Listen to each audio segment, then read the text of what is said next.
Get your ears wrapped around the Golden State Media Concepts Basketball Podcast. All the scoop you need to know, from college basketball to the NBA and even March Madness. News of your rising stars, topics on and off the hardwood. This is the Golden State Media Concepts Basketball Podcast.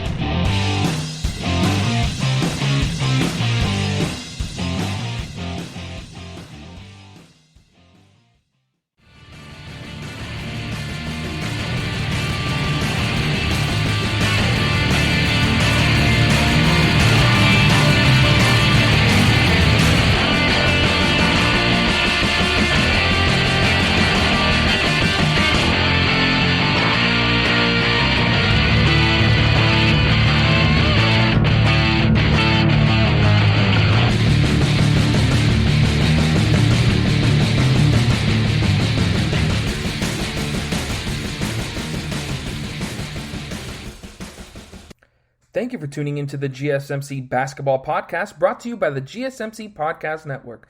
I'm your host, Steven Melendez, and I'm going to be bringing you the latest and greatest in basketball news from around the NBA.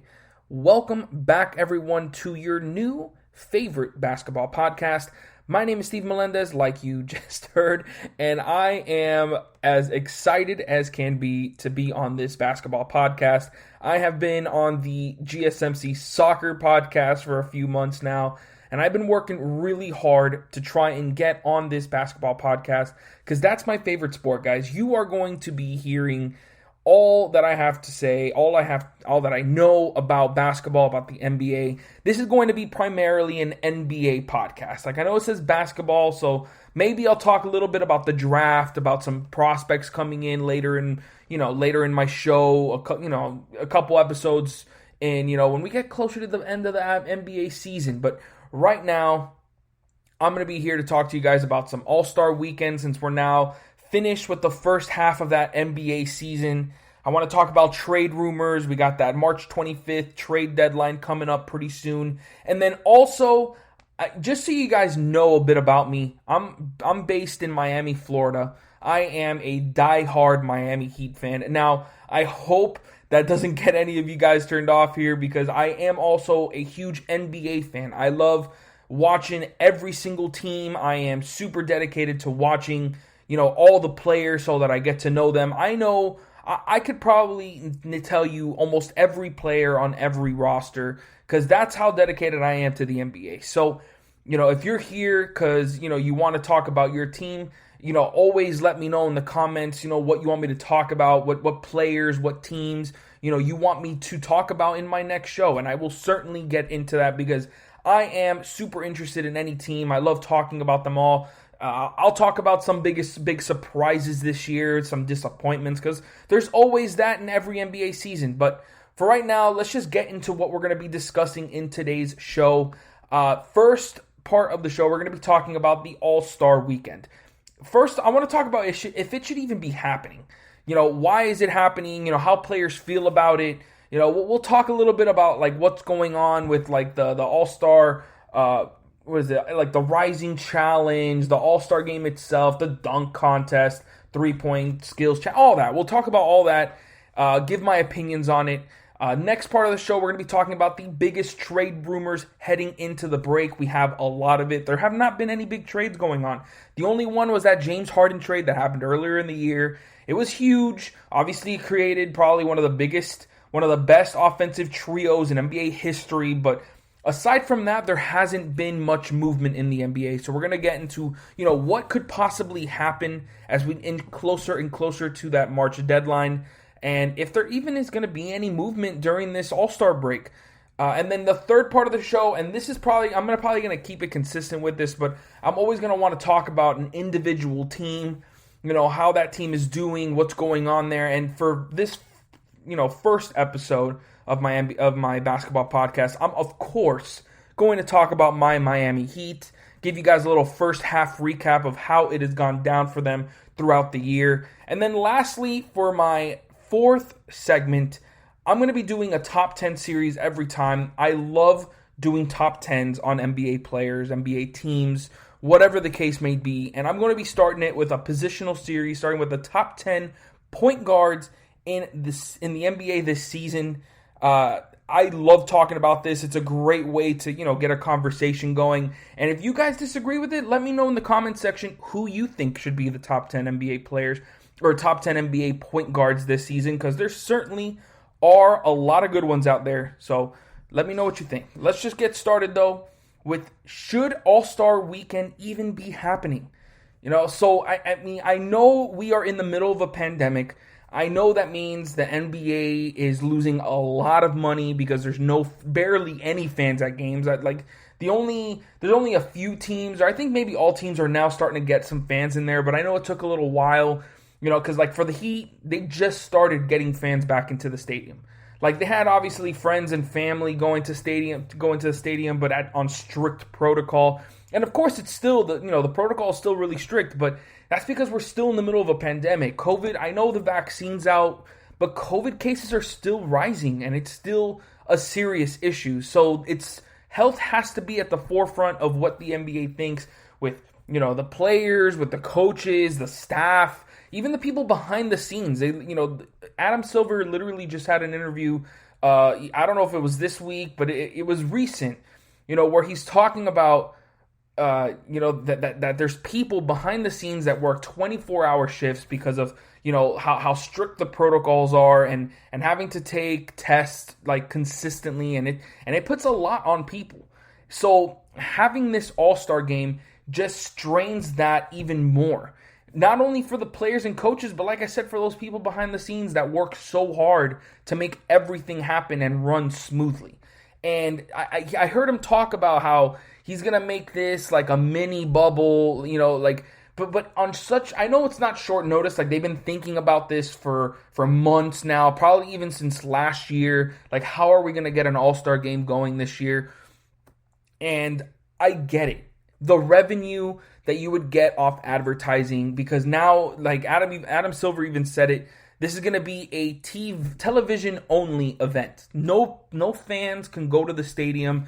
They're extremely discouraging fans from going to Atlanta. There's really no point for it. There's not going to be any players around.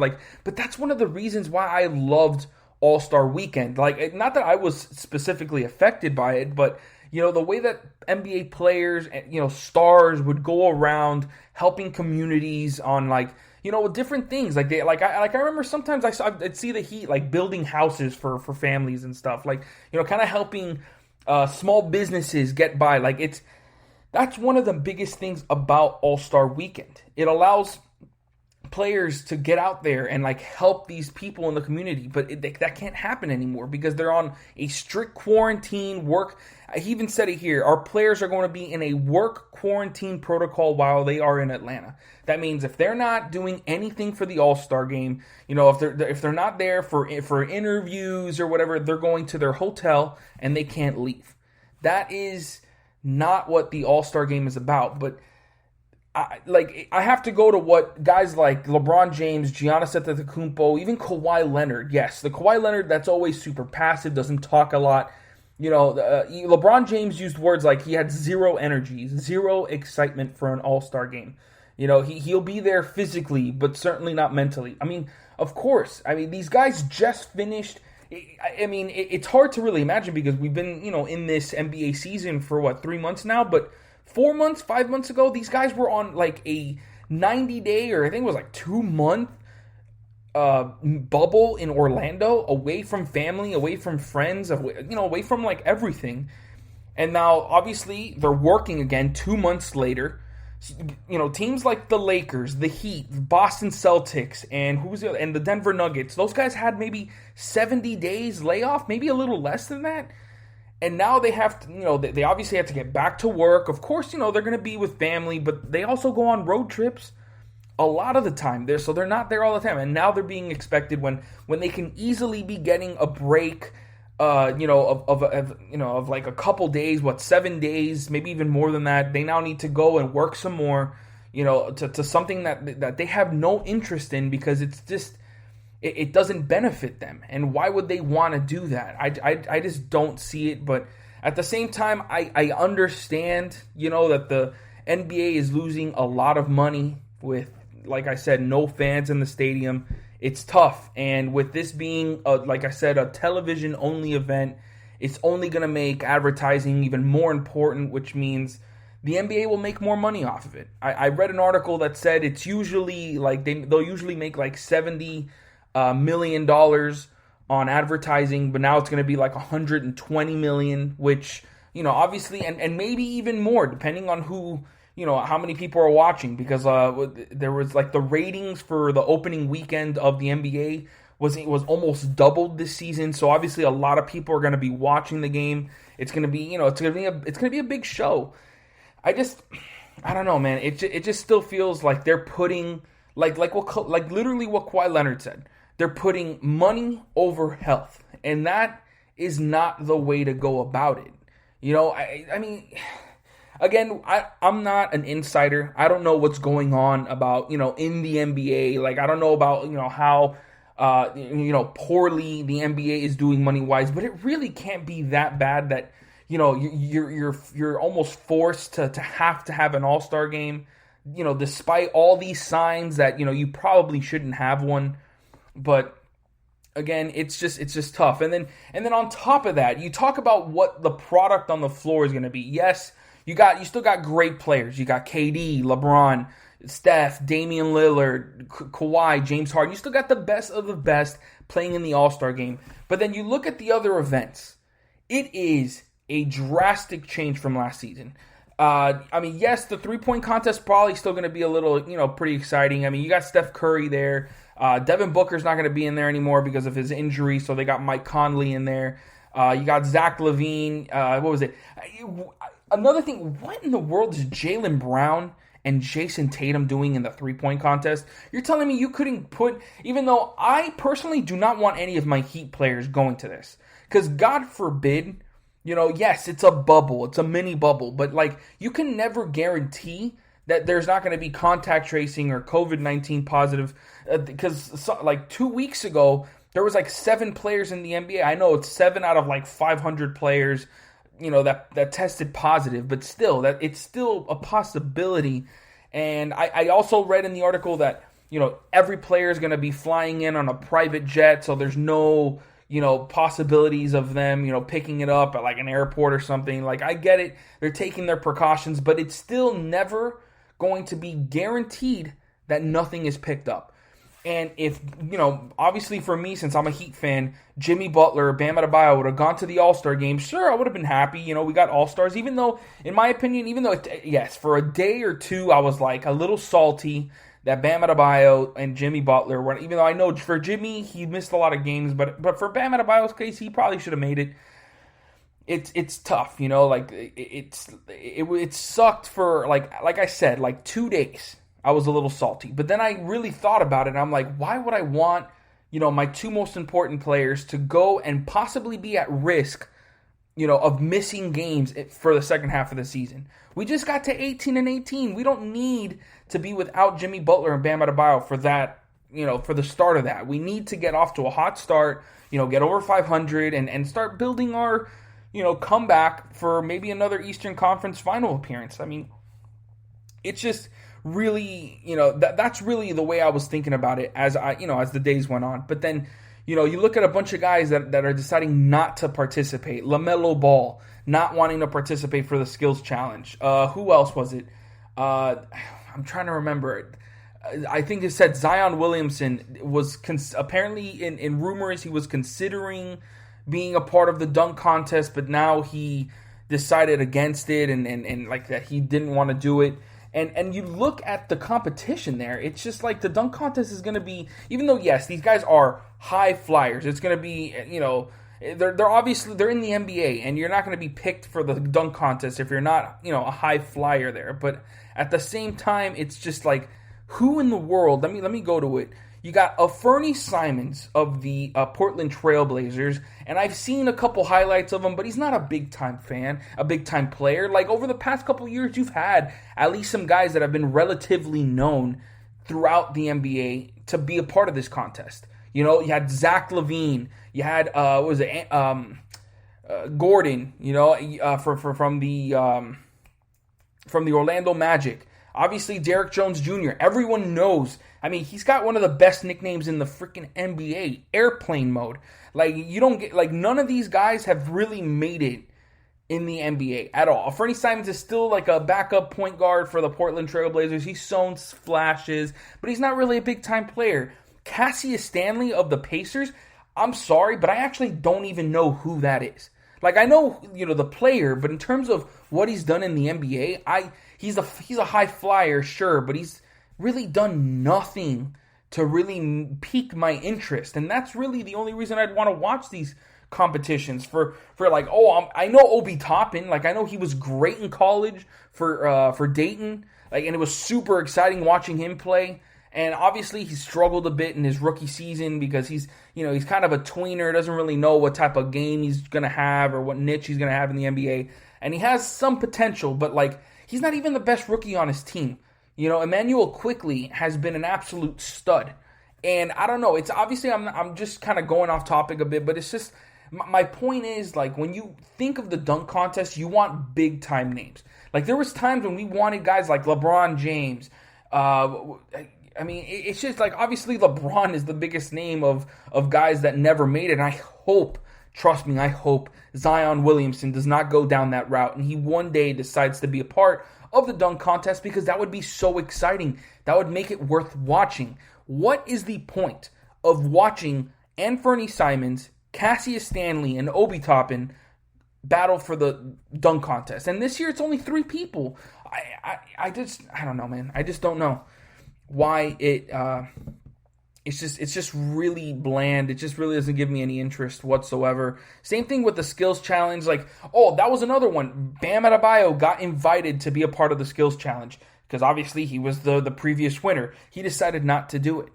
So it's just, that's another reason why I feel like the All-Star Weekend's just going to be kind of bland this year.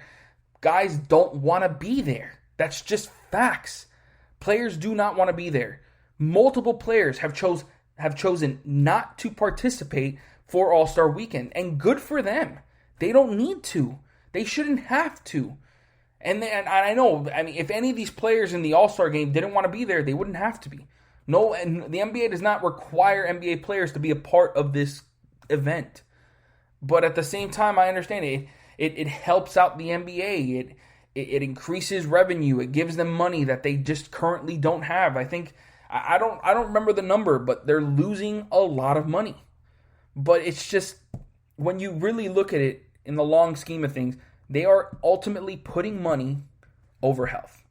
And if you come out of this weekend and you see that, a player, a star player, God forbid, I don't even want to say it, but a star player, any player on the All-Star game, on the All-Star team, even the players in the events, pick up some sort of, positive, any of them. I don't want it to happen. I'm literally knocking on wood so that it does not happen. But if it does, and obviously so many guys are going to be around each other, there's contact tracing at that point. And you're going to have multiple players out for the second half of the season. And I know there's still like a couple days between, like, it's March 6th, so the next game, or I guess All-Star game would be March 7th. There's going to be 3 days between then and the start of the second half of the season. So God forbid, there are players that do pick up COVID-19 and there's contact tracing on multiple other players. You're going to have a slew of teams without some of their best players. And for what? Just to get a little bit more money in your bank? Like, I don't know. It just, in the grand scheme of things, maybe it's necessary. But for me, I don't think it is. But again, I could be wrong. It could be that the NBA needs this in order to not have drastic changes in their upcoming campaigns. I just, in the end, I'm not on board with it. I don't think it's smart, and I don't think it should be happening. But again, it is. So the NBA is going to be getting some more money, and hopefully we'll find out what that's going to be for. Why that's a good thing. Maybe it's so that teams don't go bankrupt or something. I don't know. But in the end, I hope it's all for the better, and let's just hope that is. So that's going to wrap it up for this segment. Make sure you guys stick around because when I come back, I'm going to be talking about some of the biggest trade rumors heading into the break right after this. Are you looking for the very best NFL and college football podcast? Then check out the GSMC Football Podcast. Get the latest football news both on and off the field. From the NFL Draft to trades to the rumor mill to the NFL Combines, they got you covered. That's GSMCpodcast.com/football-podcast. Get updates on college rivalries, game day insights, and much, much more. It's football talk the way you want it. This show eats, sleeps, and breathes football. Don't forget to like them on Facebook and follow them on Twitter. Visit GSMCpodcast.com for more info.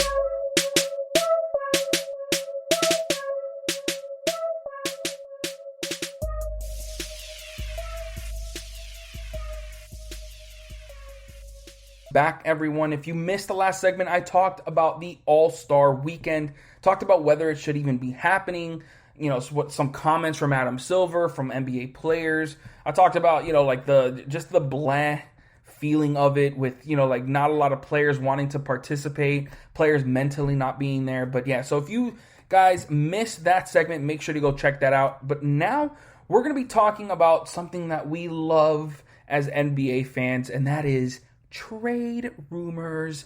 I mean, we live on this stuff, man. I mean, podcasts, they live on this train here of rumors going, big time players going to teams, creating, contenders, all that stuff. We live on this stuff. And there are a lot of news going around. There's a lot of players that have been bought out. There's guys that are currently sitting out from their team because they're trying to look for trades. Guys like Andre Drummond. There was Blake Griffin as well, but he's recently been bought out. That's actually something I want to talk about first. The fact that Blake Griffin, a man that, has been a star in this league for so many years. Obviously, he is a shell of himself now. I mean, I saw him play against the Heat not too long ago, and he looked atrocious. I'm talking about terrible. But again, they were using him as a starter, and they actually sat him for pretty much the whole fourth quarter of that game we were playing with him against them. And that's because he's lost all of his athleticism. He barely gets to the rim now. He's kind of just like a stretch big that doesn't even play that good defense. So yes, I am definitely bashing on Blake Griffin. But in the long run, if you use him off the bench, you have him as a backup big, maybe as a backup 5 or backup 4, which honestly at the moment that he could use, he could be valuable. Absolutely. You use him in limited minutes. He's not, one of your main pieces. He can absolutely be valuable. And then you look at some of the teams that are interested in him.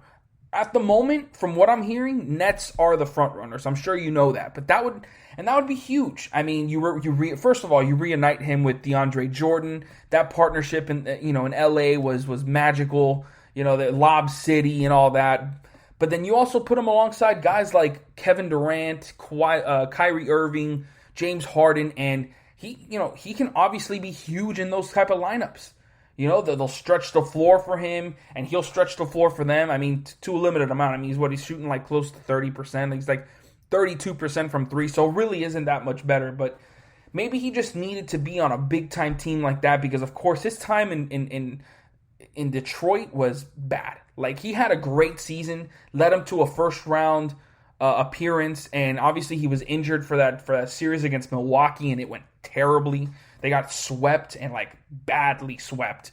So obviously his time there was terrible. And he just needs some sort of motivation, join a contender and be on a big time team in order to really start to play the way he was before. But there are some other teams interested. You got Lakers, Clippers, Warriors, my team, the Miami Heat, that are also interested. And I think he would be a good fit on all of those teams.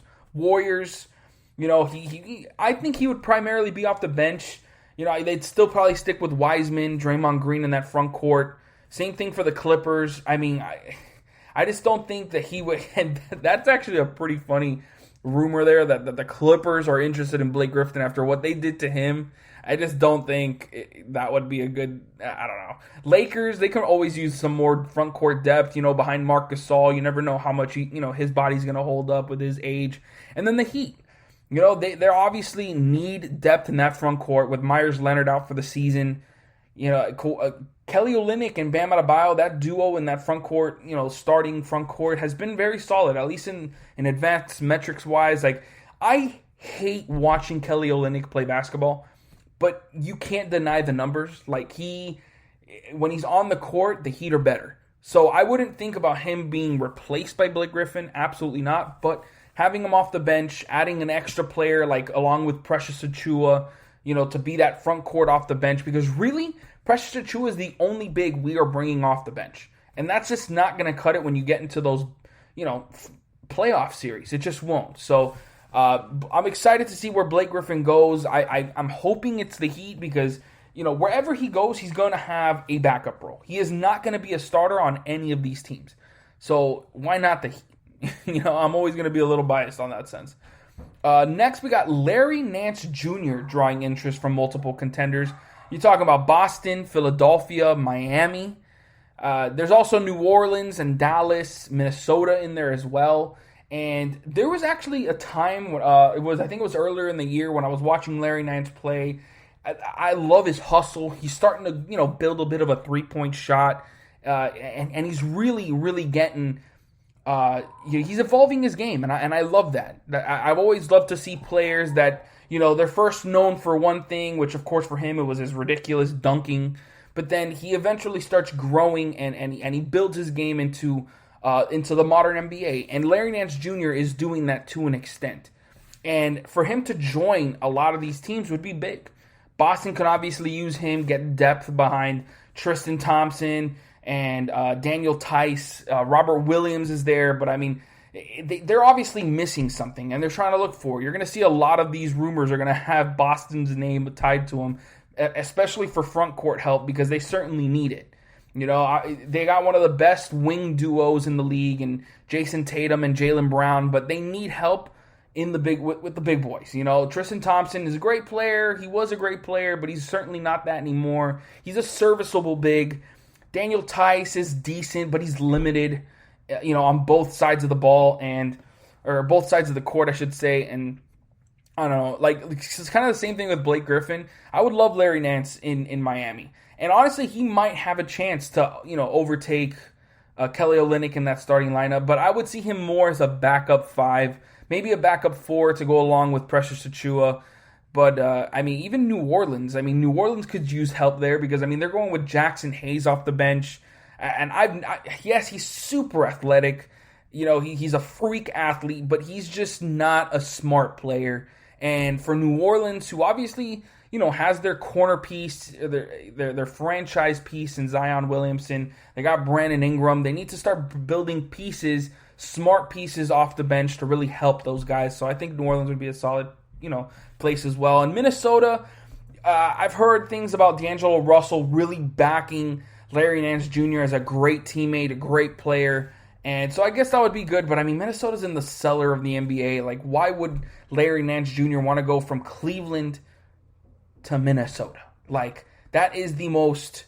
That's just cruel at that point. But whatever, that's it for that. Sacramento Kings looking to move on from big man Marvin Bagley. Obviously, he's been a huge disappointment in that draft when you consider, some of the other guys that went before him. But at the same time, it's really surprising. It's really surprising because I actually was looking at Marvin Bagley and he was playing pretty solid in a few games. But I understand at the same time. You got guys like Luka Doncic, Jaren Jackson Jr., Trey Young, Michael Porter Jr. even that went behind them that are looking, like solid players. I would even have liked Colin Sexton over Marvin Bagley, but it's just it's just been a real struggle for him in his years there. Obviously, he's picked up a few injuries, and he just hasn't looked like a second overall pick. He really hasn't. So, you can't blame Sacramento for looking to move on from him.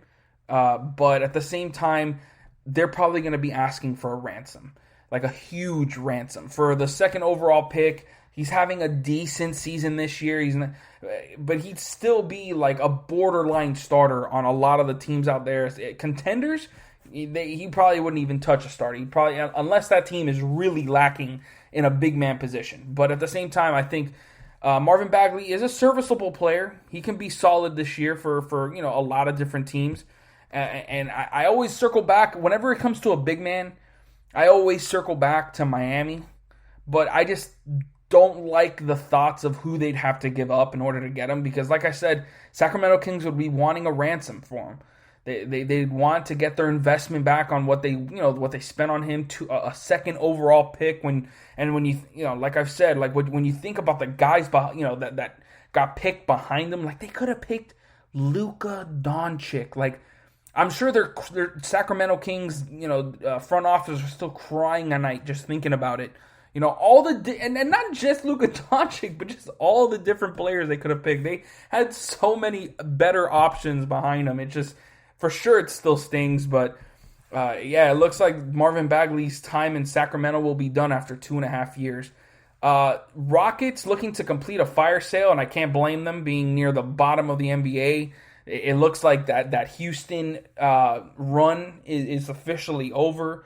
I read something that said that they'd made it to the playoffs all but 1 year since 2001, which is incredible because they've gone through some, transition years. Obviously, Yao Ming and Tracy McGrady helped them through those, mid-2000s through almost 2010. And then you had that ragtag team that, didn't have James Harden, but they were still good enough to make the playoffs. And then obviously you had James Harden, Dwight Howard, and then the James Harden era. So it's been pretty impressive from the Houston Rockets. They've been one of the more consistent franchises throughout the 21st century. But that run, like I said, looks to be over. And they are going to be trading guys like PJ Tucker, who has been interested in, a bunch of contenders are interested in him. The Heat, as always, interested in pretty much every single player in the NBA. Doesn't matter who they are. I'm sure the Boston Celtics will probably be looking at him. But then you also look at Victor Oladipo, who it's been reported that he wants to play with the Miami Heat. That has been said for so long now. So I don't really see an option there where he gets traded to another team for much, especially with all those rumors going around that he probably want to sign with them in the offseason anyways.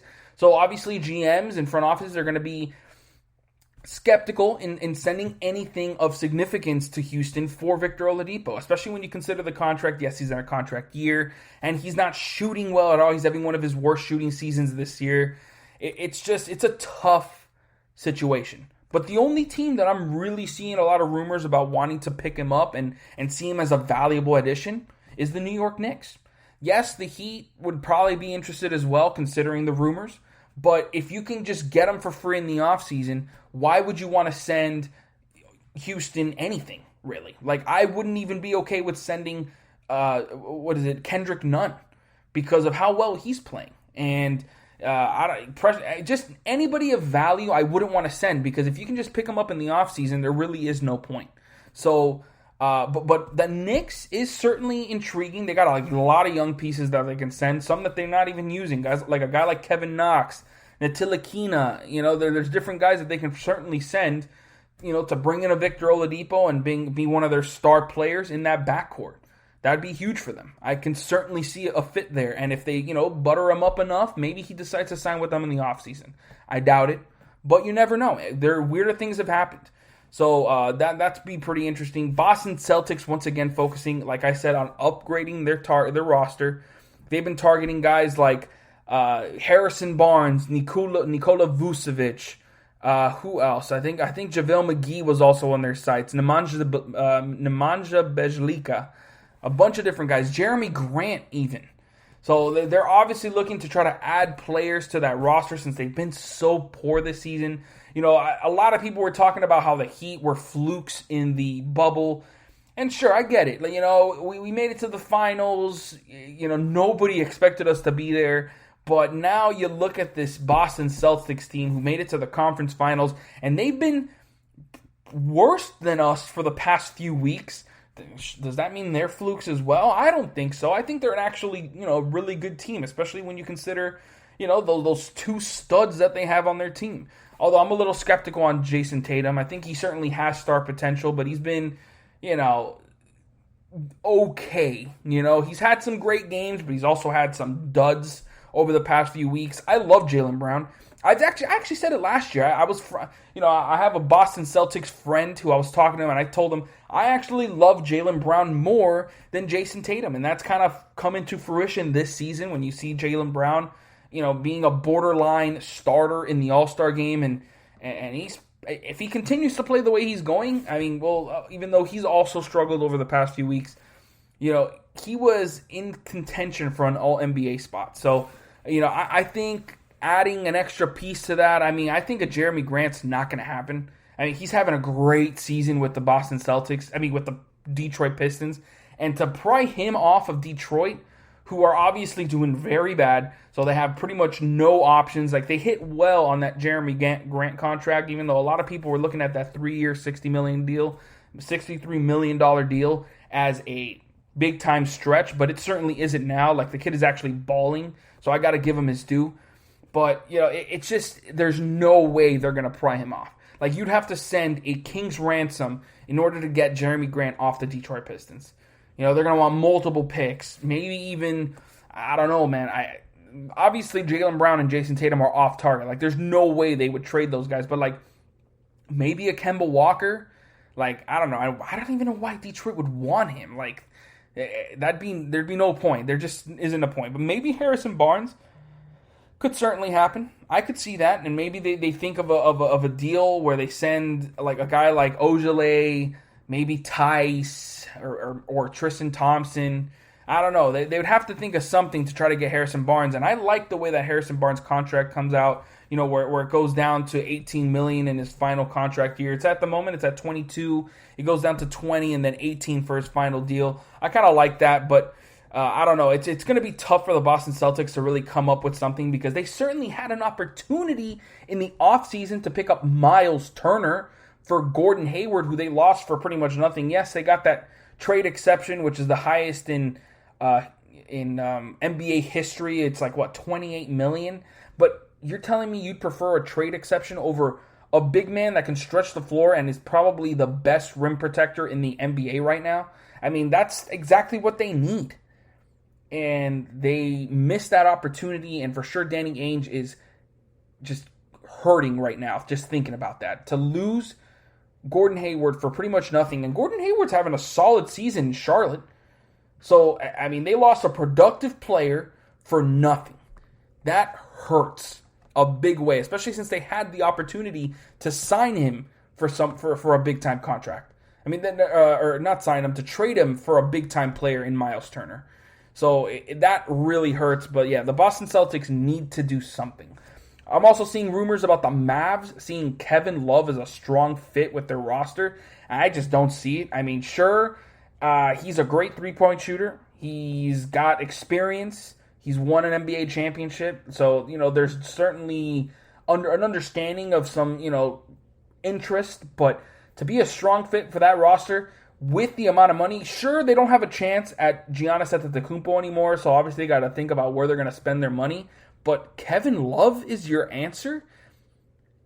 Heck no. Heck no. I'm sorry. You look somewhere else, Mavs. Like, there are certainly better options than Kevin Love, especially when you got a Kristaps Porzingis. So what? They're thinking like a front court of Kevin Love and Kristaps Porzingis. For sure, you got a lot of three-point shooting there, and Kristaps Porzingis can be put as a 5 and be your primary rim protector, which he's shown signs of being a really good rim protector. But Kevin Love is a garbage defender. Luka Doncic is a garbage defender. Like, he's not, like, he's just not good at all in defending. Like, he's a generational talent, offensively at least, but defensively, Luka Doncic has shown next to nothing. So to add Kevin Love to that roster, I like Josh Richardson. He's a solid defender. And who else they have at what? They got Tim Hardaway Jr.? I don't know. I'm just not feeling it. I don't think that's the answer there. But I'll tell you one thing that could probably be the answer for them. Nikola Vucevic Even though primarily at the moment, the Hornets and the Celtics are the only one that's shown interest. And there's also talks that if Orlando Magic were to send Nikola Vucevic anywhere, it would be for a huge return. So I don't know what the Celtics can come up with to try to get him. I can see where, the Charlotte might be able to find something to bring him in. Maybe send a young player like a Devontae Graham. Because, Terry Rozier's had a great season. So maybe they feel okay with letting go. Because I think Devontae Graham has more potential than a Terry Rozier. But at the same time, especially in this NBA where, three-point shooting is huge. He was one of the, he probably should have won Most Improved last season. But at the same time, I still don't think that's enough for one of the best big men in the NBA. It's gonna be tough to try to pry Nikola Vucevic off the Orlando Magic. But again, if he does, it's gonna be for a huge return, a lot of picks, and a lot of young players, I'm sure. San Antonio Spurs listening to offers for Aldridge, DeRozan, Rudy Gay, Lyles, Patty Mills ahead of the trade deadline. And this is no surprise. Like we knew coming into the season, the Spurs were going to be looking, to move into that youth movement, get guys like, what is his name? How am I forgetting his name? Let me pull that up for you guys, because I am blanking right now on this player.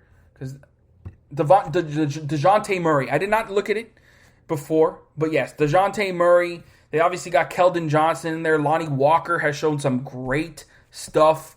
Derek White as well. So obviously they got a little bit of a youth movement, but they still got those veterans like LaMarcus Aldridge, DeMar DeRozan that are keeping them competitive, but that's not what they need right now. They need to kind of go into a full-on rebuild because they're not going to be winning a championship with those players, and there's no way they're going to be able to sign a star player that's good enough to turn this roster into a contender. It just isn't going to happen. So they need to go into a full-on rebuild, and I just don't think they're going to get enough back. Maybe for DeRozan, for sure, even though teams still need to be a little bit skeptical about actually bringing him into their roster, because he's still a limited offensive player with him primarily going mid-range, but he gets buckets. He's a solid defender. He's a good player overall. He should have been an all-star this year. It's still going to be tough. And LaMarcus Aldridge, yes, he's a solid offensive player, even though he's not having that great a year this year. He's just garbage defensively, and that's just facts. Like, there was a time when I would have been down to bring in Aldridge to the Heat, but I'm just kind of off that boat already. Rudy Gay, on the other hand, I think he can be a valuable player on any contender. Any contender. He would bolster their front court, depth-wise. He would be great for any team, and I think that would be definitely a big-time pickup for any team that joins them. But overall, I don't know. It's just going to be weird to see the Spurs just kind of taking that step back, going into a rebuild after so many years of being, the kind of like the best in the NBA for so long. So, lastly, I want to say Nets are shopping Dinwiddie.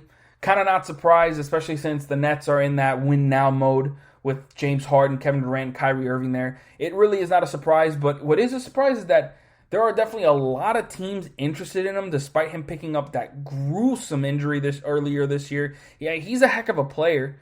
He never really relied on a lot of athleticism, so it's not like, it's not like a Russell Westbrook. If he would have had that kind of injury, you'd have a lot of doubts that he could come back the same player. And honestly, you're looking at him now after those injuries he had the past few years. And Russell Westbrook is certainly not the same player. I mean, he's still averaging almost a triple-double, but those shooting numbers are atrocious. So it's just tough. And then I also want to talk about Lowry being interested in a 76ers move. Now, this was the one thing that needed to happen in order for that to actually be a possibility. Because I never actually thought that Lowry was going to leave the Raptors. The guy is Mr. Raptor, and he's beloved in that organization, and he loves it there in Toronto. But you needed to hear that he would be interested in a move somewhere else. That's the only way that the Raptors would have let him go.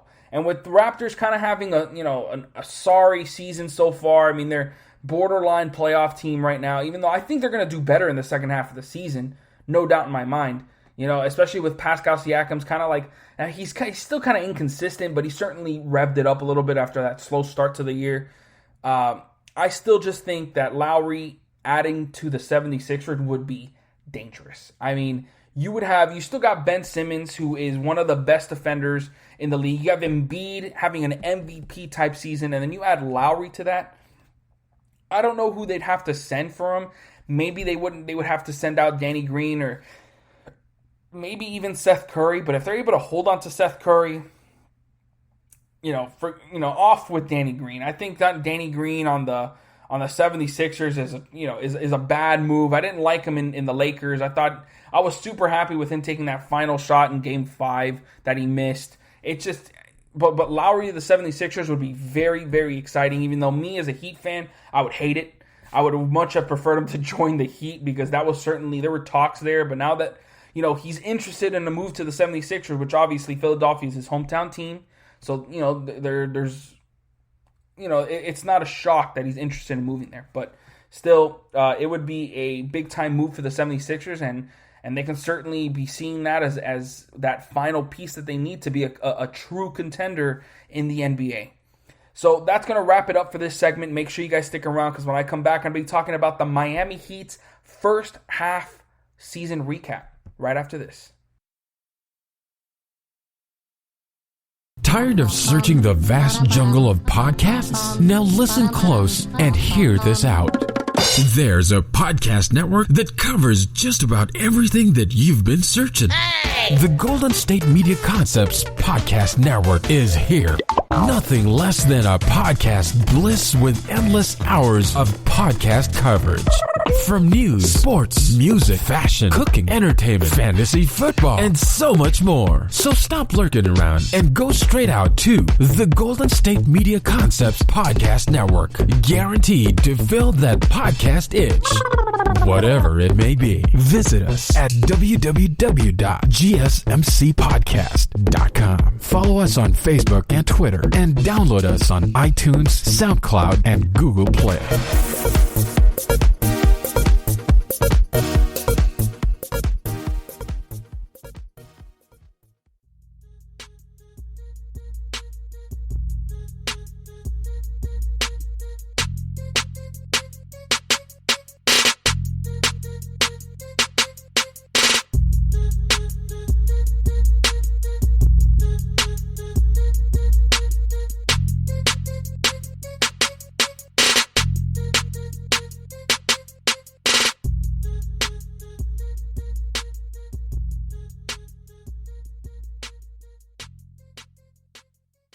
Welcome back, everyone. If you missed the last segment, we talked about some of the biggest transfer rumors heading into the break.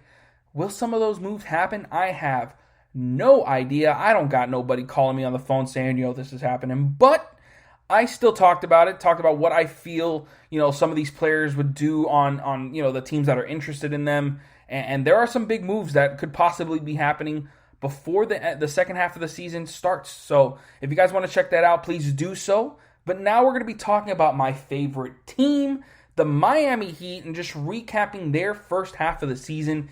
And I'll tell you what, it was garbaggio, the early parts of the season. I mean, I was borderline depressed with how bad the Miami Heat were doing in the beginning parts of the season. I mean, they started off, I think it was like 7-14. Or 7, it was for sure something bad like that, like 6-12, and I was like, what is happening? And I've gone through some bad seasons. I mean, I've been a Heat fan probably since Dwayne Wade joined the team, 2003, and I was like, and just so you guys know, I'm 26 now, so at the time, I was like 9 years old, So, and that's when I really started getting into the Heat. And as you can tell, I'm sure you know, I am a huge Dwayne Wade fan, my favorite player of all time. So I've gone through, a few bad seasons. That 15-67 season, shortly after that NBA championship that we had in 2006. I've been to that. I endured through that. 11-30 season just for us to go 30-11 and second half of the season and miss the playoffs. So I've gone through some bad seasons, but this one just felt so much worse because of the expectations that we had coming into this year. Going to the finals last year, taking the Lakers to 6 games, it was just all culminating in a season this year where, Bam Adebayo grows a little more, Tyler Hero grows a little more, maybe, hopefully, even though I wasn't expecting it, Kendrick Nunn can kind of get out of his own way and have a good season. Goran Dragic coming back, drafting Precious Achiuwa and being a solid big off the bench, along with Myers Leonard and Kelly Olynyk. It's just, obviously, Jimmy Butler just continuing to be the beast that he is. And none of that happened. And a lot of that, I will have to say, was because of injuries and all the safety protocol stuff that happened. Like, Jimmy Butler missed 12 games of 18 in the beginning of the season. And of course, that's going to hurt us. But at the same time, even with Bam Adebayo, we just couldn't do anything. I mean, he had a couple great games against the Brooklyn Nets where one that he scored 40 points earlier this year, and I never would have seen that coming from Bam Adebayo, because the one thing I'd always say about Bam is that he is so passive when he is on the floor. Like, he always looks at other players to try to help him on offense and doesn't try to initiate it himself. Even though he's a great passer, he does so many things well. I mean, he's even starting to get a jump shot this year.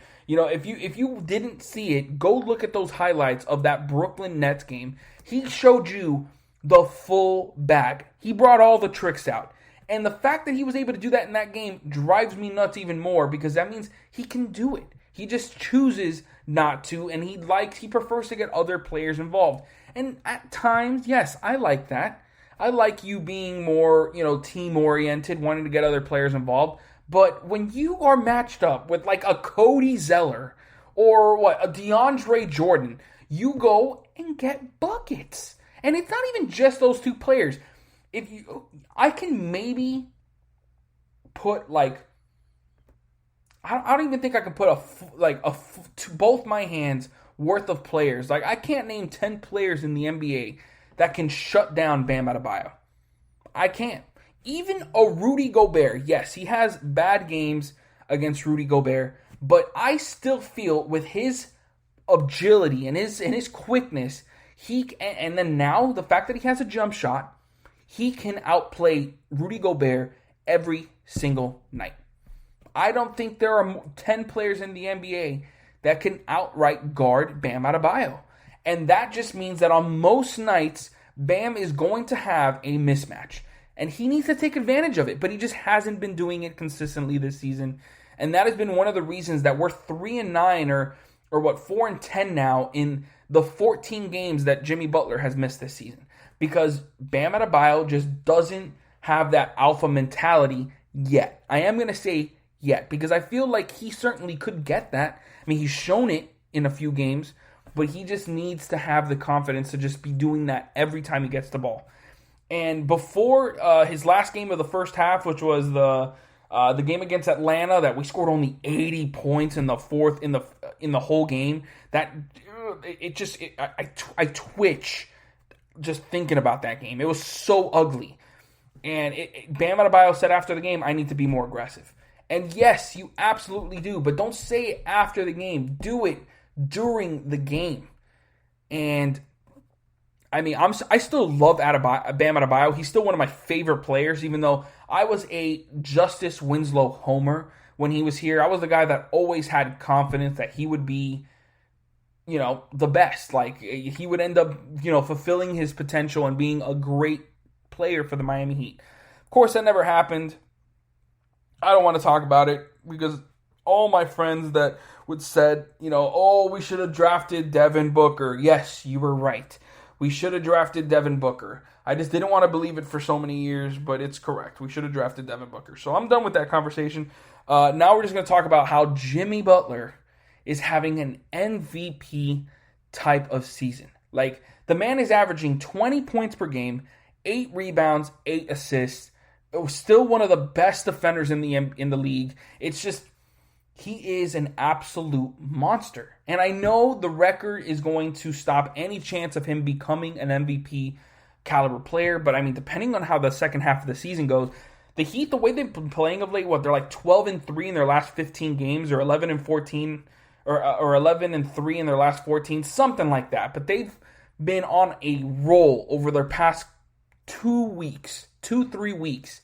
They've been looking more and more like the team that went to the NBA Finals. And a lot, if not all of it, has to do with the fact that Jimmy Butler has been the best player on the floor every single night he plays. Facts. Every single night he plays, he is the best player on the floor. There is not a single player, I can't think of a single game where another player looked like a better player than him. When he's out there, of course, because obviously he's missed a few games. He even missed like 2 games before the end of the season, but he came back against the Pelicans for the last game of the season and looked like an absolute beast. So, I mean, just what Jimmy Butler has been able to do throughout this season, just absolutely carrying the Miami Heat. I mean, nearly getting a triple-double in every game. There was a stretch where he had 4 triple-doubles in 5 games. 4 triple-doubles in 5 games. Just think about that. That's Russell Westbrook in his prime-esque. I mean, even now, Russell Westbrook can do that. But, like, still, you wouldn't think about that from Jimmy Butler because at the same time, he gives you all defensive type defense. So, huge start to the season from Jimmy Butler. If he hadn't missed those games, the Heat would be in that conversation with Brooklyn, Milwaukee, and Philadelphia. No question in my mind. And on top of that, he would probably be in the MVP conversation because of the way that he is just dominating games night in and night out. It's just absolutely incredible to see from him. Another thing I want to talk about, the amount of games that players on the Heat have missed. Because that is a huge reason why they are where they are. You know, you've had Tyler Hero missing games. You've had, like I've already said, Jimmy Butler, probably the most important player on the team, missing games. Let me actually go and list, because the Heat have played at the moment, they're 18-18, so they've played 36 games. Here is the amount of games that these players have missed. Bam Adebayo, he has been one of the more healthy players on the team. Him and Duncan Robinson. Duncan Robinson hasn't missed a single game. That's huge. Even though, yes, he's kind of, I'll talk about it later, but he's not having the same type of season he had last year. But still, to be available for all 36 games is huge. Bam Adebayo's only missed 3 games. So that's also super great that he's available. Jimmy Butler has missed 14. Tyler Hero has missed 11. Kendrick Nunn has missed 8. Goran Dragic has missed 14. Kelly Olynyk, another guy, and Andre Iguodala too, surprisingly, have both been available. 35 and 34 games played. Avery Bradley, yes, I know he is super injury prone, but he was supposed to be a big time part of our rotation. He has missed 16 games this season. No, I'm super wrong. 26 games this season. Gabe Vincent, Max Strus, the fact that they've had to play 25 and 19 games is kind of pathetic for us. But at the same time, I like what I've seen from them in short spurts. Gabe Vincent, not as much, but now his defense is starting to get his niche in the NBA where he's going to be like a defensive stopper that can also hit threes. So, a solid 3-and-D guard. Max Strus has shown some solid ability to hit threes, 36.5% three-point shooting on about, 4.5 attempts a game. So not terrible. Precious Achiuwa, 35 games played, solid. Maurice Harkless has been probably the worst signing that we could have possibly made this offseason. I was super excited about it, but, obviously now it's trash. Myers Leonard, who was supposed to be a big-time part of our rotation, 3 games played, and he's out for the season. So the Heat have had to deal with so many injury issues. It has been probably the primary reason that they are where they are right now.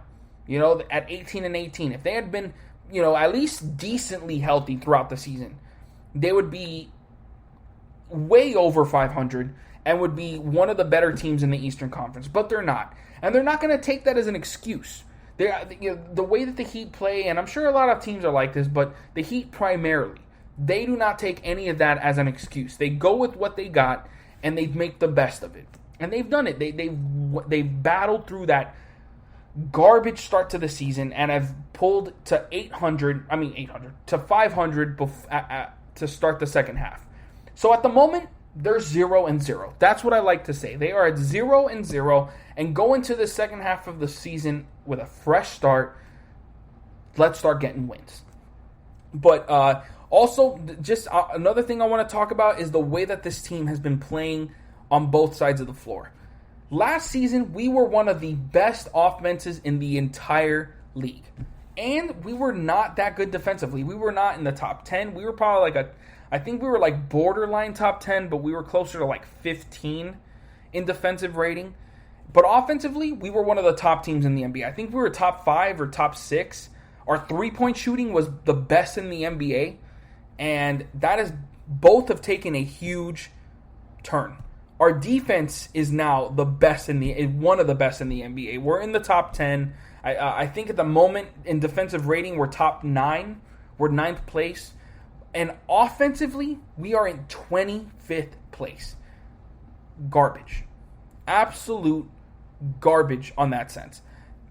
Three-point shooting has also gone down. You got guys like Duncan Robinson, who last year shot 45% from the three-point line on about, 8 or 9 makes a game, is now at 39% from the three-point line. That is a huge drop in percentage points when you consider what he was doing last season. And I know so many players, so many teams are now putting him on the scouting report. He is what makes the Heat offense go, but he needs to adjust. That is a big time, and he has certainly done better over the past few weeks. As the Heat have done better, so has he. He's certainly, gotten to a better place, but he still needs to do better than what he's done. And I do like the fact that he's been available. That is a huge thing. But he is on a contract year. And the fact that he has not been able to adjust maybe works in the Heat's favor, because maybe, he won't be demanding a huge contract. Maybe he won't be demanding a Davis Bertans type of contract, because last year Davis Bertans was also having one of those type of seasons that Duncan Robinson was having. The difference is that Davis Bertans was on a contract year. So he was able to get a 4-year, $80 million contract. That contract is now looking like absolute garbage. I do not want to sign Duncan Robinson to a $20 million a year contract. Maybe 15. Maybe 15 million. But I'm more on the lines of like 14 million. Like I would love to sign him to a 4-year, 56, maybe 60 million. Maybe 60 million. But I wouldn't want to go any further than that, because he is very one-dimensional. He's getting slightly better on the defensive end. He's got a little bit more active hands. I'm liking what I'm seeing, in short spurts on the defensive end. But one-on-one, he's getting cooked pretty much every single time. He is not a good defender.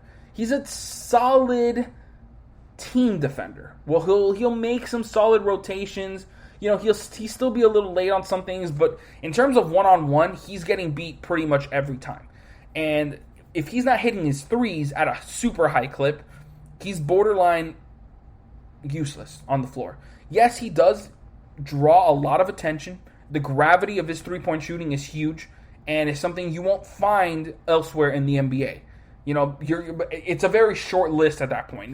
Guys like Damien Lillard, Steph Curry, maybe a Joe Harris, especially this season with him shooting 50% from the three-point line. Absolutely ridiculous. But it's certainly easy when you got guys like Durant, Irving, and Harden on your team to be able to, get open looks. And at the type of three-point shooter he is, it's easy. But that just means other players have got to help him out. Tyler Hero, having, even though he's averaging, almost 16 points per game this season, it was at 17, but over the past few weeks, he's been in kind of a rut. And a lot of that has to do with the time he's missed. He was dealing with, a hip injury recently. Then he was dealing with, the COVID protocols. It's been a lot of, start and stop. He hasn't been able to, have a smooth, couple weeks where he's just playing it out. He's had to deal with a lot of these, stops in his play, and it's certainly messed with him. He's shooting, less than 44% from the field, less than 35% from three. That is not what we were expecting when we got Tyler Hero. He was going to be a lights-out three-point shooter. And you saw him recently in a game after the, what was it? I think it was the Atlanta Hawks game. Or it was, I think it was against the Atlanta Hawks where he started putting up shots after the loss to the Hawks where we lost, where we only put up 80 points. Again, our defense was great in that game. Well, they scored 94, but our offense, again, it just lets us down more often than not. And to no one's surprise, Jimmy Butler didn't play in that game. Now, Kendrick Nunn, I have literally nothing bad to say about Kendrick Nunn. The kid has absolutely been killing it, averaging 14 points per game, on 46% shooting, 36% or almost 37% from three. He is an absolute monster this season. And the biggest thing I got to say about Kendrick Nunn is the fact that he has changed his game. Like, he not in a full sense type of way. Like, he's still, just a straight up scorer. Like, he's the guy that's going to get you buckets when you need them. But he has become a much better playmaker.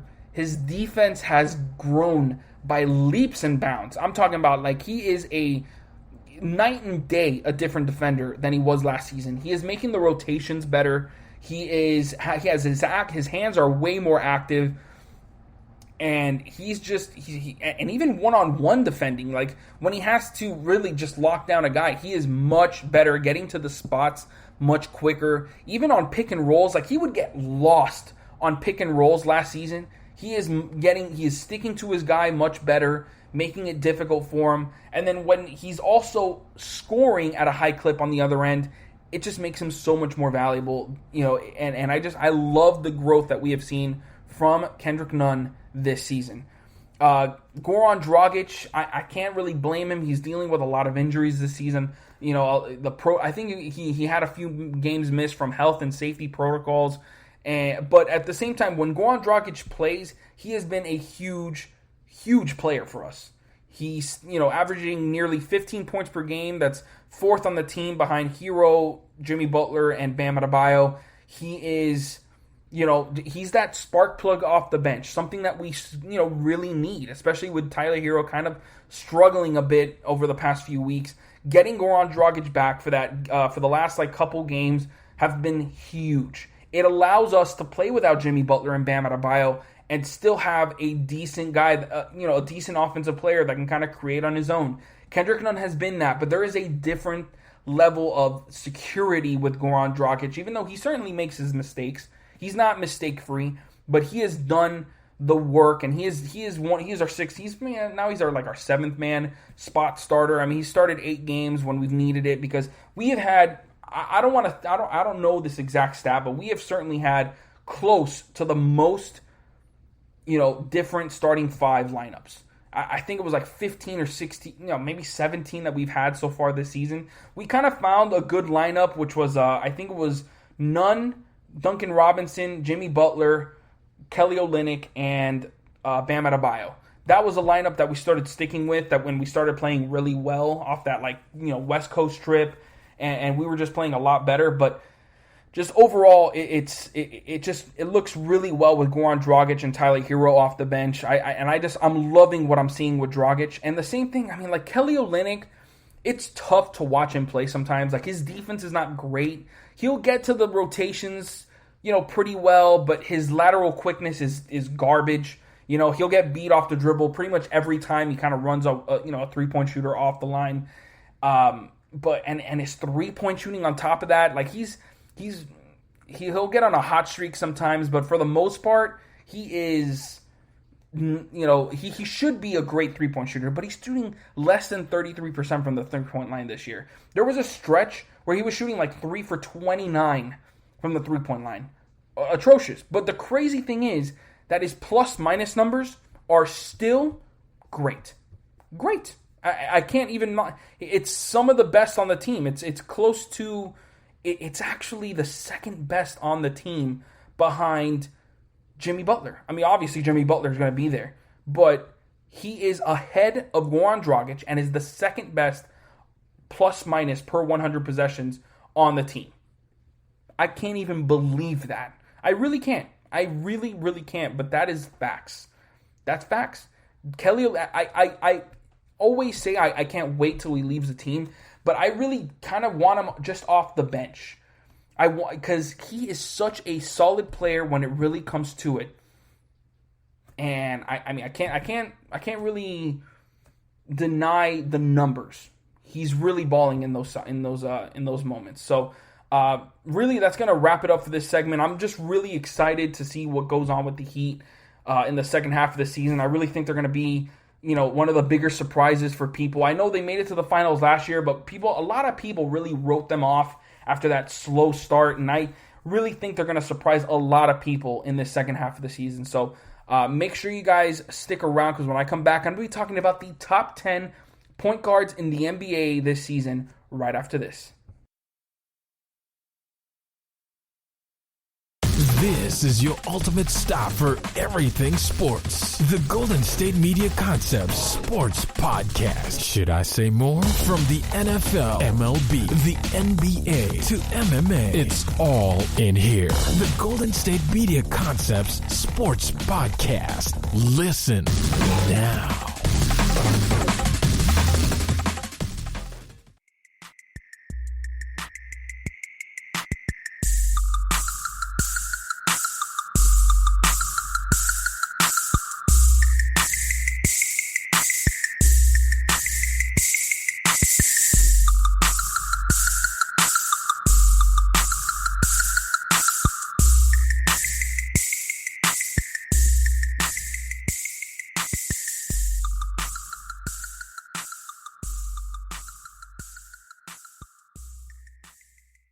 Welcome back, everyone. If you missed the last segment, we talked about the Miami Heat's first half season recap, and now we're going to be talking about the top 10 point guards in the NBA this season.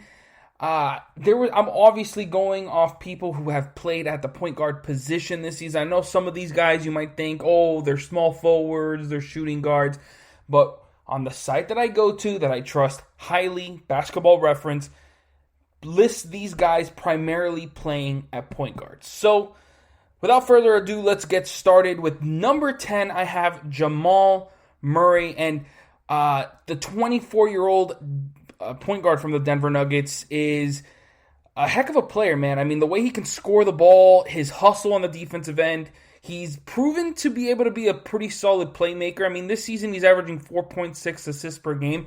He's not really going to be one of those guys that averages 6, 7, those high number for point guards and assists, because he plays alongside Nikola Jokic. Yeah, Nikola Jokic. What am I talking about? And he's obviously the best point center we've seen in probably the history of basketball. Sorry, I'm so used to doing my soccer podcast.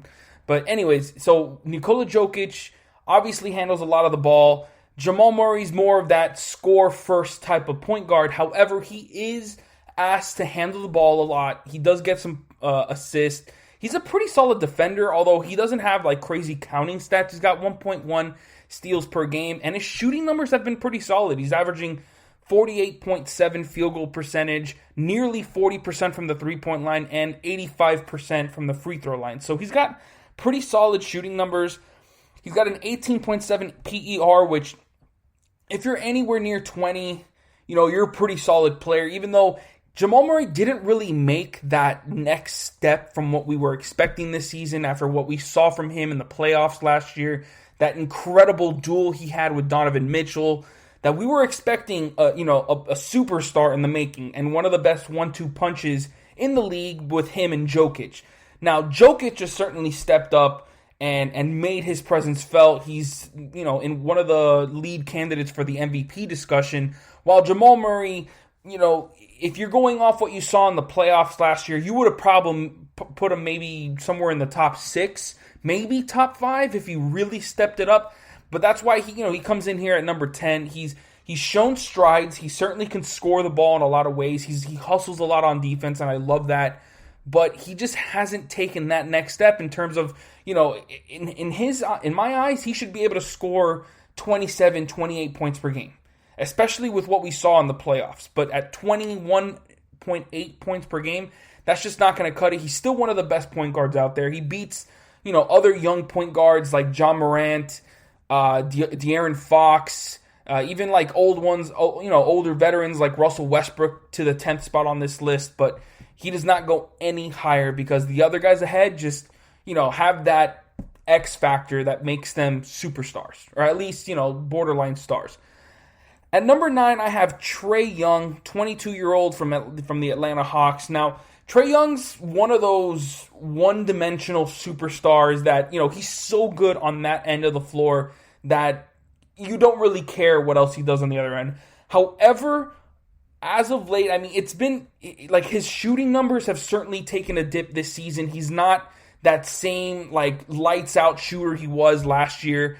He's shooting 43% from the field, 38 from 3, 89 from the free throw line. And for Trey Young, I know he shoots a lot of threes, but you still expect him to be in that 40% and up range from that 3-point line. And 43% from the field is terrible. And then when you add all that up along with his atrocious defense, he has some of the worst defense in the entire league. Whenever he's, on the floor, an opposing team is going to try to attack him on that end. It's just the way it goes because he's that poor.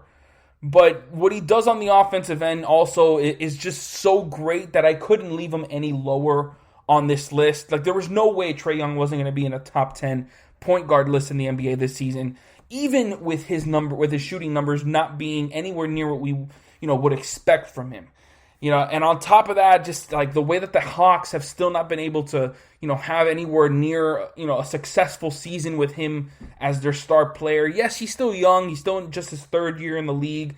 You can't really expect the world from him right now, especially since this is the first season that Atlanta finally has a decent supporting cast around him. They've had mainly younger players, old veterans that you wouldn't really see on contending teams.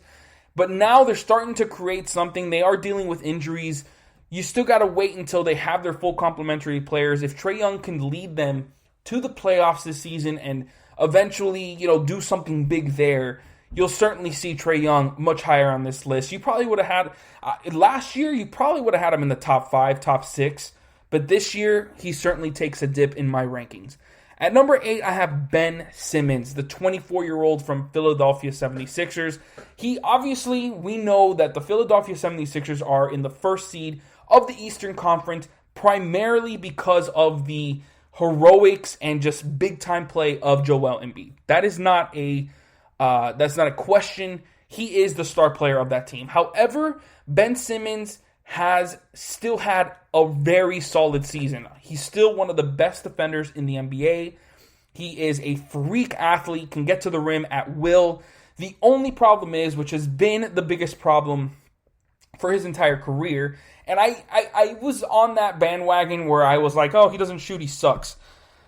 But you really can't judge him on the fact that he just doesn't shoot. That's the only issue. It's just he does not shoot the ball. He doesn't want to take anything, outside of 3 feet, 5 feet floaters. He won't take a shot away from that. And that certainly hurts his full-time potential. But even without the jump shot, he is an incredible player. He probably can't be one of those ball handlers that lead you in the playoffs because you need a jump shot if you're going to do that. It's already been proven time and time again. Every single time the 76ers go to the playoffs, he is not the guy with the ball in his hands. When Jimmy Butler was on the team a few years ago, he was the one with the ball in his hands because he can actually shoot the ball from at least mid-range. Simmons won't do it. Simmons will either pass the ball or go in for a dunk or layup. And those limit his, full output on offense. But when you don't think about the shot, and you just look at the player, he is an incredible player. Like I said, his defense, his playmaking, and of course you think about the size and athleticism, putting that all together gives you an incredible player, and that is exactly why he deserves to be 8th on this list. Of course, he has the potential to be 1st on this list if he gets a jump shot. That is how vital a jump shot is in this modern NBA. If you don't have that, that's why people are talking crazy about Cade Cunningham now. He's giving people, the college, the best player in college basketball right now for, Oklahoma State. He's got all those tools. He's a hound on defense. He's a great playmaker. He's got the size, athleticism, but he can also shoot the ball. So he has that extra skill set that'll keep him above the rest of of everybody, because he can do almost anything well. So Ben Simmons still comes in at number 8. Great talent, but just missing a few things in his game to really take him to that next level. At number 7, I have probably the most underrated player in the league right now, Mike Conley. Honestly, probably the most underrated player of his generation.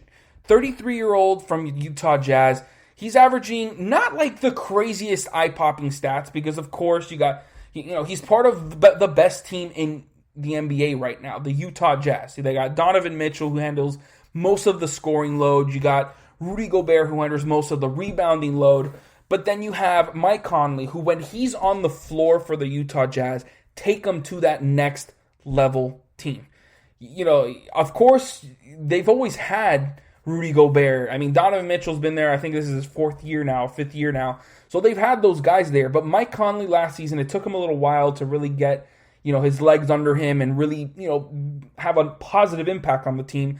But then now this season, you really see what a Mike Conley-led lineup in the Utah Jazz team does. It takes them to the next level. I temper my expectations with the Utah Jazz. I don't think they're the best team in the NBA. I do think they're a very, very solid team. A team that can probably make it to the second round, or most likely make it to the second round, and maybe make it to the conference finals, depending on what their matchups are. But with Mike Conley, you look at him when he's on the court per 100 possessions. They are plus 14.4 points. That plus 14.4 when he's on the court per 100 possessions. That is absolutely incredible difference from when he's on and when he's off. I just can't express how huge that is. And the fact that he's also a very solid defender. His three-point shooting is very good. He's at 42.2% three-point percentage. And is just an overall really complete player that any team would benefit from. Honestly, that's why he comes in at number 7. At number 6, I feel like now we're taking that next step in, how great these players are. And at number 6, I got Chris Paul, 35-year-old from the Phoenix Suns. It's really mind-boggling how incredible Chris Paul has just transitioned in his career from being a superstar at the Clippers. Obviously, we remember his days in the Hornets. But then, obviously getting traded to the Rockets and still being very, very solid alongside James Harden, but always being that secondary star. And with that contract that he had, everyone's always seen him as a net negative. However, over the past 2 seasons, Chris Paul has found a way to just change his career trajectory and really stay as one of the best point guards in the NBA. I might have even put him number 5 if the other 5 on this list weren't like such superstars. Like it's they're next level. But Chris Paul is absolutely still one of the best point guards in the NBA, averaging 16 points per game, nearly 9 assists, 5 rebounds, 1.2 steals. And on top of that, he's almost having a 50-40-90 type season. I don't think he's ever had that in his career. And the fact that he's still able to just evolve and still be as effective as he is, he's the second best player. Or honestly, he's probably the best player on the Phoenix Suns right now, regardless of Devin Booker having such an incredible season. The reason the Phoenix Suns are being as good as they are and are, I think at the moment, second in the Western Conference is because Chris Paul has added another level of consistency, leadership to that squad that they have never had since that, or I should say that they haven't had since Steve Nash was there. So it's real. I can't say it enough. It's incredible what Chris Paul has been able to do for that Phoenix Club team, and really for his career, and that's why he comes in at number 6. And number 5, I have Kyrie Irving, 28-year-old from Brooklyn Nets, 27.2 points per game, 6 assists, 5 rebounds, a little over 1 steal per game on 51% shooting, 41.1 three-point percentage, and 88.7 free throw percentage. So close to a 50-40-90 season. Another player that I don't think has ever reached that in his career, and his on-court numbers are ridiculous. The Nets are 10.3 points better with him on the court per 100 possessions. He's got a 24.1 PER, which is good for, I believe, fifth on this list, so I guess, kind of lines up with where he's at the moment. But still, Kyrie Irving is having such an incredible season this year. I know I don't like his antics of not, being at the squad on the team for I don't know what reasons. It never really got reported why he left the team for, I think it was like a week or two. But when he plays, there is no doubt that he is one of the best players in the NBA and a top 5 point guard in the league right now. He can do it all offensively. There is no doubt in my mind that he is probably the best ball handler of all time. And we've had some greats. Allen Iverson, Steve Nash, had some crazy stuff going on there. Rafer Alston, one of the better, crossover kings. Tim Hardaway as well. But Kyrie Irving is just an absolute king with the ball. Can make guys look silly with his array of moves. And I don't think there's I don't think there's a ceiling to the amount of bags he has in his tricks. Honestly. So Kyrie Irving comes in at number 5, no question to me. Is a top 5 point guard in this league, and Brooklyn has a huge chance to really win a title this year, and Kyrie Irving is obviously one of the biggest reasons why. At number 4, this might come to a surprise to a lot of you, but I got Luka Doncic here, 22-year-old from Dallas Mavericks. Obviously, he is a franchise player. He is going to be one of the best players in the league for years to come with his, versatility on the offensive end, his ability to, hit a shot from pretty much anywhere, assist at a high level, rebound because of his, he has a lot of size. The only problem with me with Luka Doncic is that his defense still has a lot of developing to do. Obviously, he's one of those, he's kind of like similar, he is not as bad as Trey Young on defense. And the best thing is that he's even better than him on offense, in my opinion. So you add all that together, and obviously Luka Doncic is a much better player, and he deserves to be in this conversation as one of the top point guards in the league. I just can't put him, I know some people would think about putting him 2 or 3, but I just can't put him ahead of some of these other guys ahead of him because they've been proving it for so many years, and they're playing at such a ridiculous level this season. And plus, on top of that, Luka Doncic isn't really making the biggest difference on the court. He's only a plus 1.2 on court per 100 possessions. That's not all that good. And I understand it's not on him that the Dallas Mavericks are not playing that great, but he's still the best player on their team.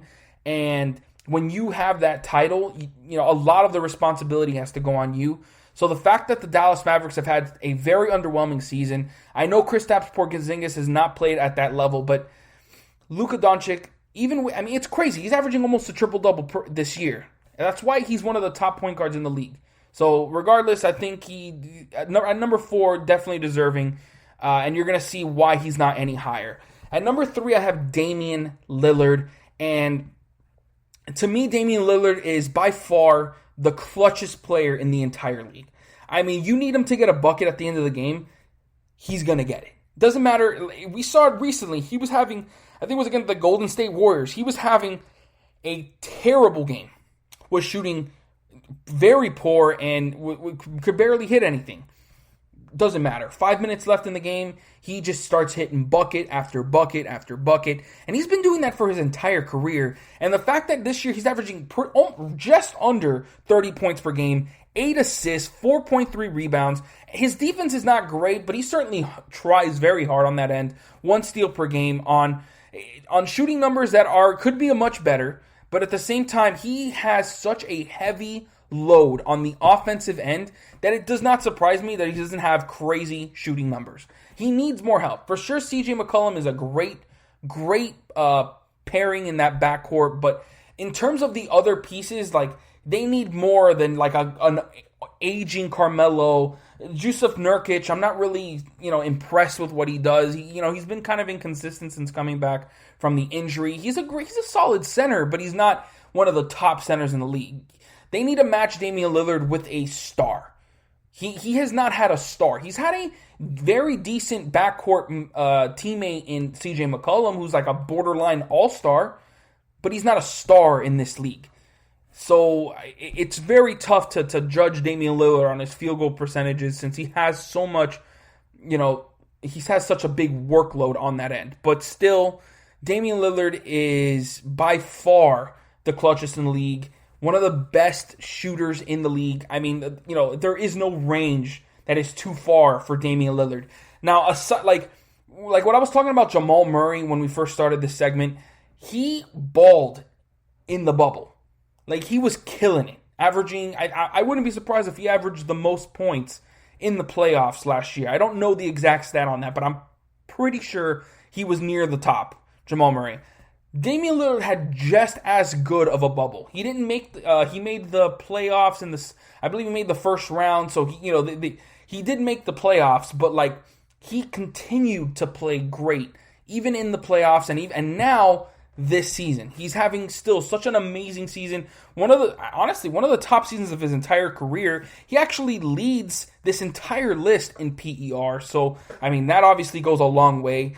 He just needs more help on the Portland Trailblazers. I mean, and the fact that he's so loyal to that team just makes me love Damian Lillard so much more. I mean, if you don't like Damian Lillard, I don't know what's wrong with you. He is one of the most likable players in the entire league. And it's hard to put him any lower than 3. At number 2, I have Steph Curry, 32-year-old from the Golden State Warriors. I mean, what can I say about Steph Curry? Generational talent, a guy that has changed the NBA as we know it with his incredible three-point shooting. Obviously, it'd be great if he had his backcourt mate in Klay Thompson this season. He'd probably have an even better year. He probably wouldn't average nearly 30 points per game because, Klay Thompson would take that load off him. But he'd surely have more than 6.3 assists per game. And I feel like that number is just going to go higher and higher for him because I feel like Steph Curry, that three-point shot just will translate so well as he gets older and older. And it's just crazy when I really think about it, how old some of these players are. Damian Lillard, Steph Curry, guys I've been watching for years, since they got in the league, are now 30 and 32 years old. You really have to appreciate these guys before it's really all over. So Steph Curry, I mean, 6.3 assists, 5.5 rebounds, is a hound on the defensive end, even though he'll probably get beat on those one-on-one matchups against bigger opponents because he's not the biggest player. But he certainly is a great defender in terms of team defense. And I can't really say anything poor about Steph Curry's game. I mean, he's automatic offense. He had a 60-something point game this year, followed by like a 50-point game. I mean, the guy can do it all, and there is no convincing me that Steph Curry is not the second best point guard in the league. Damian Lillard is great, but he is not Steph Curry. Sorry. At number 1, we have the one and only LeBron James. Now, I know LeBron James is not your typical point guard, but it has been official. He, over the last 2 years, or I think 3 years now, he has been playing at that point guard position, and that's why he comes in at number 1. I mean, who else would I be able to put above LeBron James? I mean, Steph Curry's great and all, but he doesn't impact the game the way that LeBron James does. He doesn't try very hard on defense all the time, but is he a bad defender? Absolutely not. He is probably the best playmaker, maybe behind Chris Paul, but he's like the second best playmaker on this team. He's the best rebounder on this list.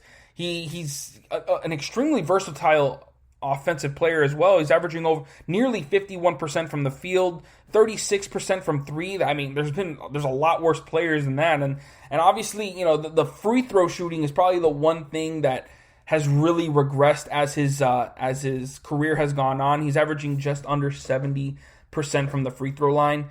But still, you cannot deny the impact that he has when he's on the court.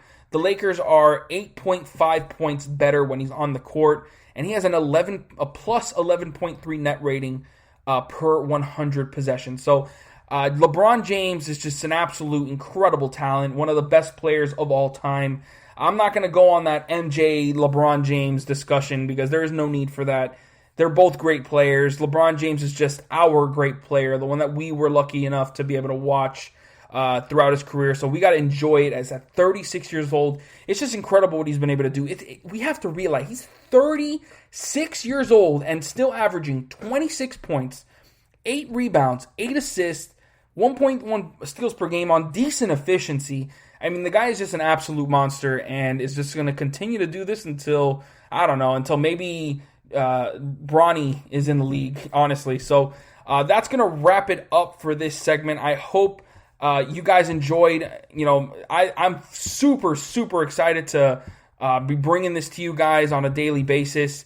I mean, I'm just going to, continue to talk to you guys as much as possible, but please let me know what you guys think about my show and what you guys want to see for the future in the comment section. I'd be more than happy to, take in any criticism. So please let me know. But as always, thank you for listening to the GSMC Basketball Podcast, brought to you by the GSMC Podcast Network. I would like to ask that you please remember to subscribe to the show and write a nice review. That really helps us.